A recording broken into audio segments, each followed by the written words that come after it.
Welcome to AK organic. तो आज हम बात करेंगे होस्ट गैस एडिशन कंपाउंड के बारे में। ऑर्गेनिक कंपाउंड जैसे यूरिया है, थायूरिया है या क्विनोल है, इनकी एक डेफिनेट क्रिस्टलाइन शेप होती है और कुछ केसेस में अदर कंपाउंड की प्रेजेंस में इनकी जो ये डेफिनेट क्रिस्टलाइन शेप है ये चेंज हो जाती है।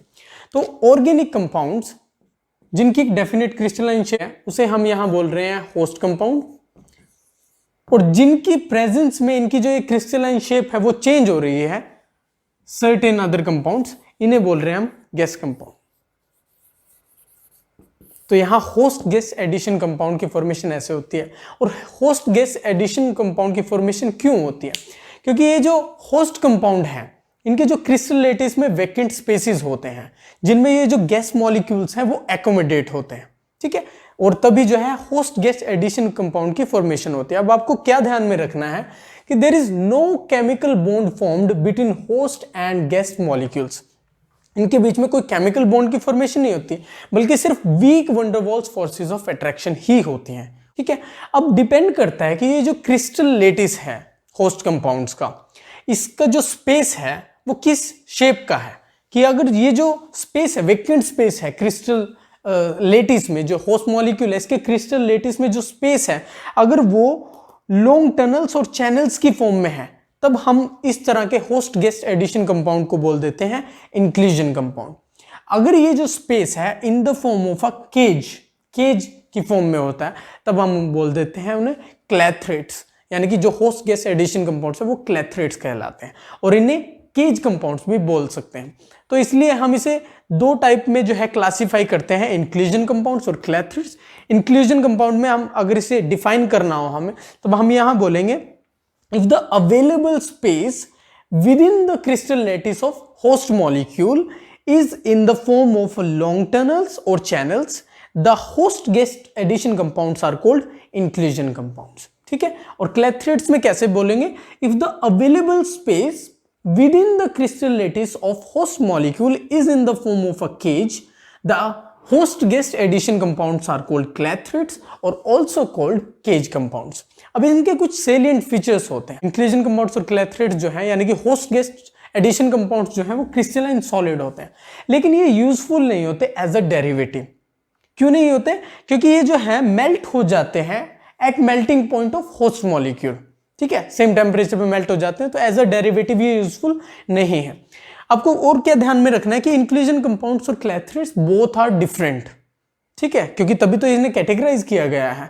इसके साथ साथ इन दोनों के बीच में जो कॉमन फीचर है इंक्लूजन और क्लैथरेट्स के बीच में, वो ये है कि जो गैस मॉलिक्यूल है वो राइट शेप एंड साइज का होना चाहिए, ताकि जो वेकेंट स्पेस है क्रिस्टल लेटिस में, होस्ट मॉलिक्यूल के क्रिस्टल लेटिस में जो वेकेंट स्पेस है उसमें वो जो गैस मॉलिक्यूल है वो प्रॉपरली जो है एकोमोडेट हो जाए, ठीक है।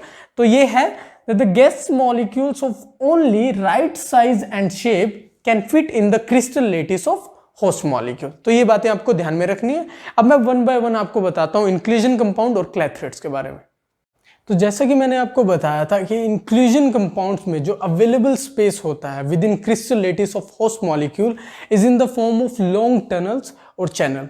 और जो मोस्ट कॉमन होस्ट मॉलिक्यूल है इंक्लूजन कंपाउंड में वो है यूरिया, ठीक है। इसकी जो है टेट्रागोनल शेप होती है,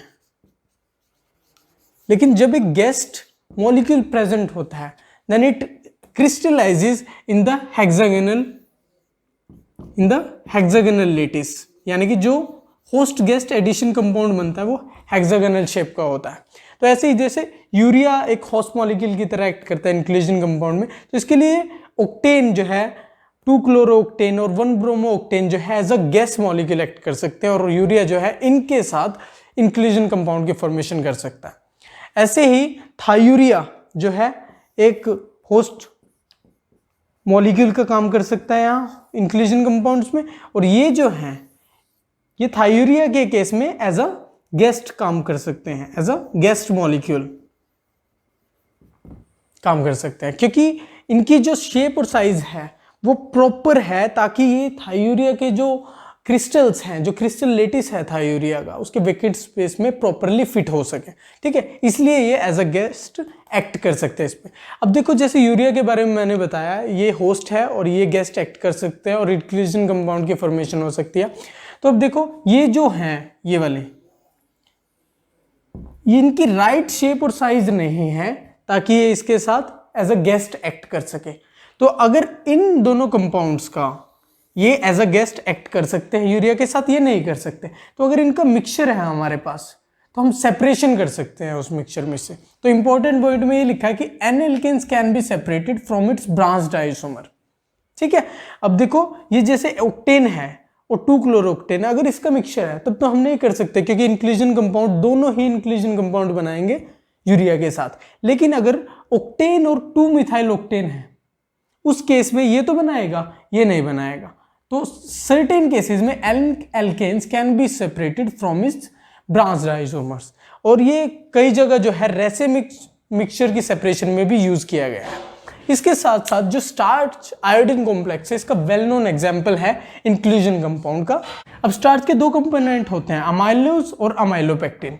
अमाइलोज की जो है एक हेलिकल स्ट्रक्चर होती है, और इसके जो हेलिकल स्ट्रक्चर के इनसाइड में जो वेकेंट स्पेस होता है ना, वो प्रॉपर शेप और साइज का होता है जिसमें कि जो आयोडीन है वो एज अ गेस्ट एक्ट कर सके, उसमें प्रॉपर फिट हो सके। इसी वजह से जो है आयोडीन की प्रेजेंस में स्टार्च जो है ब्लू कलरेशन देता है।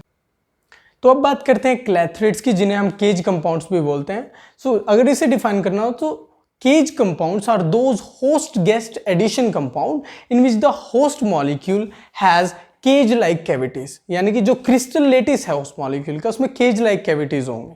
ठीक है, अब इसमें मोस्ट इंपॉर्टेंट होस्ट हो सकते हैं क्विनोल, जिसे हम हाइड्रोक्विनोन भी बोलते हैं, इसे हम 1,4-डाइहाइड्रोक्सी बेंजीन भी बोल सकते हैं। इसके साथ साथ water act as host, sodium chloride and some other alkali metal halides also act as host molecule in these cage compounds. अब depending on the nature of host, it is mainly divided into two categories. एक होता है क्विनोल क्लैथरेट्स, एक होता है water क्लैथरेट्स। क्विनोल क्लैथरेट्स में quinol जो है as a host molecule act करता है, और वाटर क्लैथरेट्स में वाटर जो है as a host molecule act करता है। और क्विनोल क्लैथरेट्स के लिए जो टिपिकल गेस्ट मॉलिक्यूल है वो है मेथनॉल, कार्बन डाइऑक्साइड, H2S हो सकता है, सल्फर डाइऑक्साइड हो सकता है, एसीटोनाइट्राइल, या ये noble gases argon, krypton and xenon. Water clathrates में जो टिपिकल गेस्ट हो सकते हैं वो हो सकते हैं chlorine, propane, methyl iodide, argon, krypton and xenon. एक बात ये ध्यान रखना कि जब ये आर्गन, क्रिप्टोन, जीनोन में से कोई वाटर के साथ क्लैथरेट बनाए, यानी कि वाटर क्लैथरेट इनके साथ नोबल गैसेस के साथ बना रहा है, तो हम उस केस में ऑब्वियसली ये वाटर क्लैथरेट्स हैं, लेकिन ये मेनली हम इन्हें बोलते हैं नोबल गैस हाइड्रेट्स। ठीक है, इसके साथ साथ आप ये भी ध्यान रखो कि जो नोबल गैसेस हैं हीलियम एंड नियोन, ये जो दो नोबल गैसेस है, दे डू नॉट फॉर्म क्लैथरेट्स, क्योंकि इनके जो एटम है वो काफी स्मॉल होते हैं and they do not gate entrap with in the crystal lettuce, इतने छोटे होते हैं। ठीक है, वो एकोमोडेट नहीं हो पाते, परफेक्टली फिट नहीं हो पाते, इस वजह से helium and neon do not form clathrates. अब देखो, क्योंकि ये क्लैथरेट बनाते हैं, जैसे क्विनोल क्लैथरेट बनाते हैं नोबल गैसेस और वाटर क्लैथरेट, सो जो सेपरेशन, और ये helium and neon do not form clathrates, तो ये जो है सेपरेशन में हेल्प करता है, separation of argon, krypton, xenon from helium and neon, ये आ जाएगा यूजेज ऑफ क्लैथरेट्स में। ठीक है, और क्योंकि आर्गन, क्रिप्टोन, जीनोन जो है क्विनोल क्लैथरेट भी बनाते हैं और वाटर क्लैथरेट भी, so it is a convenient method to store the radio active isotopes of these noble gases in nuclear reactors. ठीक है, इसके साथ साथ जो अदर इनऑर्गेनिक होस्ट हैं जैसे सोडियम क्लोराइड या some other alkali metal halide, they can entrap the organic molecules like benzene, naphthalene. ठीक है, तो ये भी जो है काफी यूजफुल होते हैं। तो आज हमने होस्ट गेस्ट एडिशन कंपाउंड के बारे में पढ़ा, जिसमें इंक्लूजन कंपाउंड्स क्या होते हैं, क्लैथरेट्स क्या होते हैं, उसके बारे में मैंने आपको बताया। तो अगर ये आज का वीडियो आपको इन्फॉर्मेटिव लगा, then like, share and subscribe AK organic. तो मिलते हैं ऑर्गेनिक केमिस्ट्री की आने वाली नई वीडियोस में, तब तक के लिए बी हेल्दी, बी सेफ।